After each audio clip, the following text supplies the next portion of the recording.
बिस्मिल्लाहिर्रहमानिर्रहीम। अस्सलाम वालेकुम। आज मैं आपको सिंधी बिरयानी बनाना सिखाऊंगी। तो इसके लिए हमें चाहिए चावल 700 ग्राम, चिकन 1 किलो, देसी घी 3/4 कप। और अगर आप तेल में बनाना चाहते हैं तो आप तेल में भी बना सकते हैं, लेकिन देसी घी में इसका टेस्ट बहुत अच्छा बनेगा। और आलू बुखारे धोकर अच्छी तरह से साफ़ कर लीजिएगा। ये तकरीबन 100 ग्राम ले लीजिएगा। दही 1 कप, अदरक लहसुन पिसा हुआ 2 टेबल स्पून, प्याज 2 अदद दरमियाने साइज़ के बारीक कटे हुए, टमाटर 3 अदद दरमियाने साइज़ के, एक टमाटर के 4 टुकड़े कर लीजिएगा। और 6 से 7 अदद हरी मिर्चें कटी हुई, थोड़े से पुदीने के पत्ते और थोड़ा सा कटा हुआ हरा धनिया चाहिए होगा। 2 अदद लीमू गोल स्लाइसिस में कटे हुए, आलू दरमियाने साइज के 3 अदद छील कर 4 टुकड़ों में कटे हुए। और खड़े मसाले चाहिए होंगे, जिनमें तेज़पात 2 अदद, 1 टीस्पून साबुत सफ़ेद ज़ीरा, 5 अदद लौंगे, 7 अदद सब्ज़ इलायची, हाफ टी स्पून काली मिर्चें, 2 अदद बादियान के फूल, 1 अदद दालचीनी का टुकड़ा और 3 अदद मोटी इलायची। और 1 टीस्पून सुरख मिर्च पाउडर, हाफ टी स्पून हल्दी पाउडर, नमक हस्बे ज़रूरत और केवड़ा वाटर 2 टेबल स्पून और थोड़ा सा ज़रदा रंग और पिसी हुई जायफल जावित्री हाफ टी स्पून चाहिए होगी। सबसे पहले पानी में 1/4 टीस्पून हल्दी डालकर पानी बॉईल कर लें और आलूओं को आपने इसमें ब्लांच करना है, यानी 2 से 3 मिनट के लिए उबलते हुए पानी में डालकर पानी इसका ड्रेन कर देना है, यानी आपने इन्हें पूरी तरह से नहीं पकाना।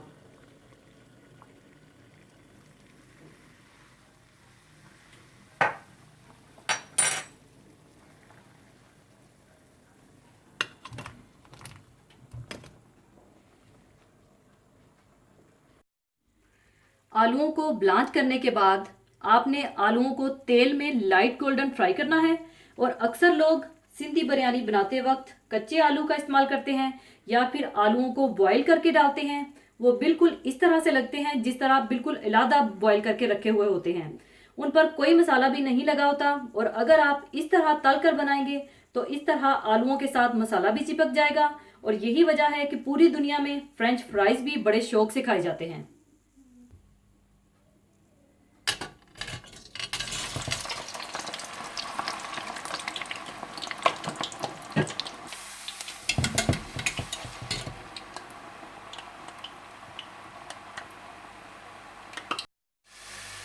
लाइट गोल्डन फ्राई करने के बाद आप इन आलूओं को निकाल लें।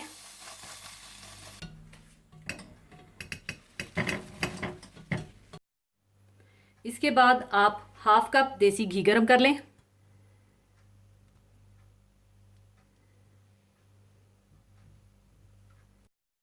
देसी घी गरम करने के बाद आप इसमें प्याज डाल दें और इन्हें गोल्डन ब्राउन कर लें।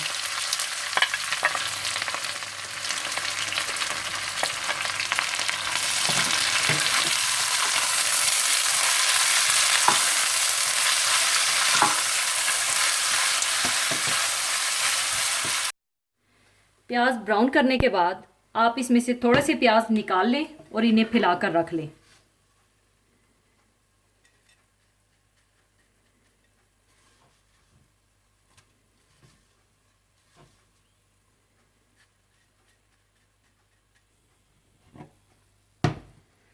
और बाकी प्याज में आप अदरक लहसुन डाल दें और साथ ही आप चिकन भी डाल दें।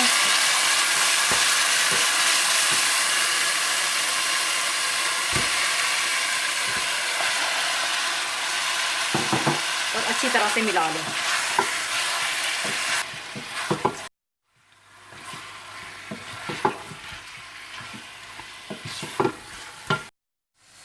अच्छी तरह मिलाने के बाद आप इसमें साबुत खड़े मसाले डाल दें।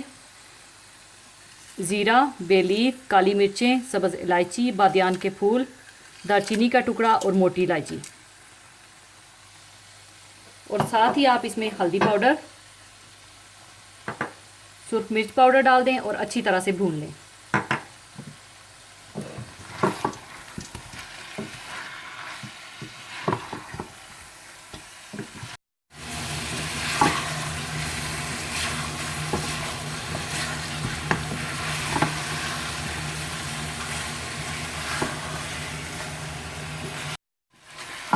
5 से 10 मिनट भूनने के बाद आप इसमें दही डाल दें।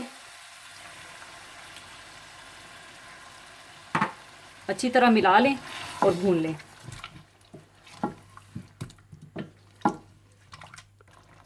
और साथ ही आप इसमें नमक भी डाल दें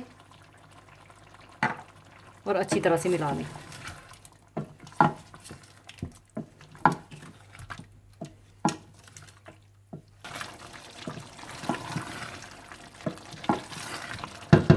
दूसरी तरफ आप खुला पानी बॉईल कर लें और इसमें थोड़ा सा नमक डाल दें और चावलों को आप धोकर भिगो लें।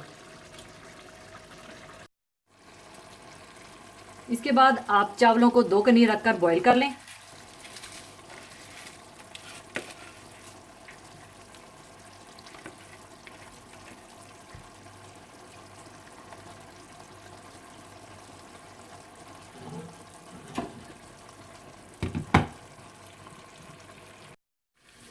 चावलों में 2 कनी रखने के बाद आप इसका पानी ड्रेन कर दें। जब दही का पानी अच्छी तरह से खुश्क हो जाए और चिकन अच्छी तरह से भुन जाए तो आप इसमें आलू बुखारा डाल दें।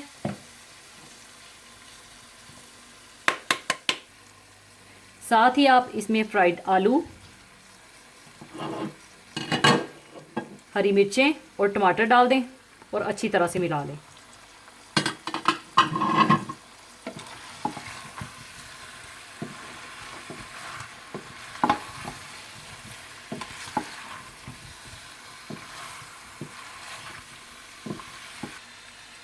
अच्छी तरह मिलाने के बाद आप चूल्हा बंद कर दें और इसे चूल्हे से उतार लें।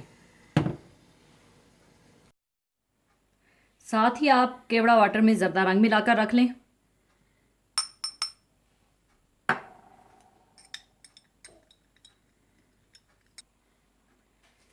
इसके बाद आप देचके में आधे चावल डाल लें।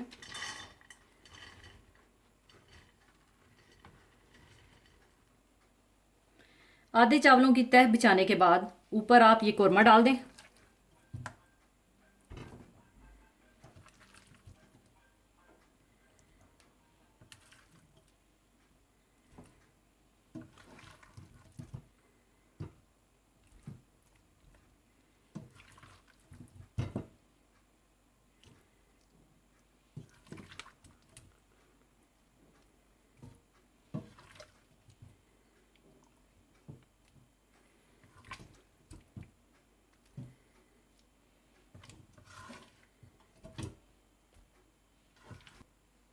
इसके बाद ऊपर आप पुदीना और हरा धनिया डाल दें।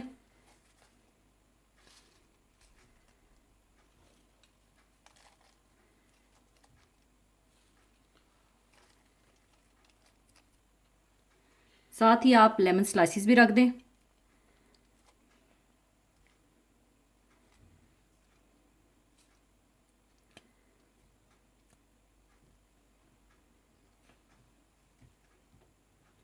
फिर ऊपर आप चावलों की तह बिछा दें।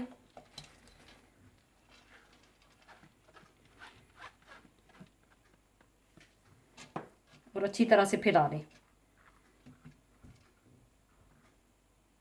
और चावलों के ऊपर फ्राई की हुई प्याज डाल दें।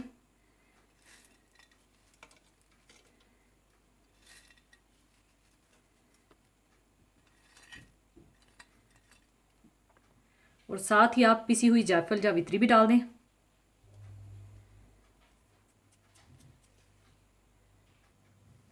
और ऊपर आप थोड़ा थोड़ा करके ज़र्दा रंग और केवड़ा वाटर डाल दें।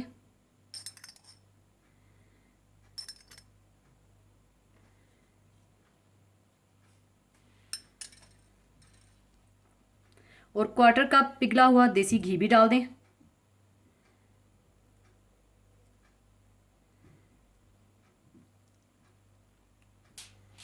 इसके बाद आप इसे दम दे दें।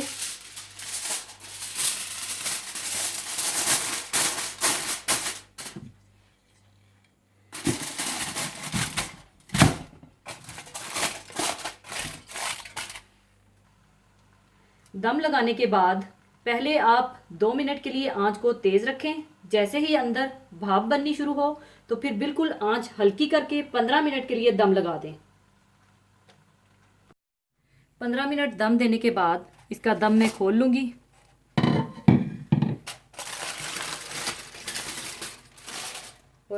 इसके बाद अच्छी तरह से मिला लें और इसके बाद मैं इसे दूसरे बर्तन में शिफ्ट कर लूँगी।